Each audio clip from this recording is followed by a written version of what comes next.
তারপর তারপর শেষ হলো 14 বছরের অজ্ঞাতবাস। সে আমাকে দেখে ডুকরে উঠল, তুমি এমন বিবর্ণ কেন?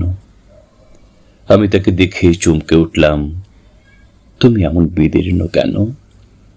সে বললে, আমার হাতের দিকে তাকাও। তার হাতে খড় পোড়া আগুনের চাকা চাকা ছ্যাঁকা। আমার বুকের দিকে তাকাও, তার বুকে ভাঙা রাজবাড়ির সমস্ত ইট পাথর। আমার চোখের দিকে তাকাও, তার চোখে উপুর হয়ে আছে দুটো মরা ভ্রমর।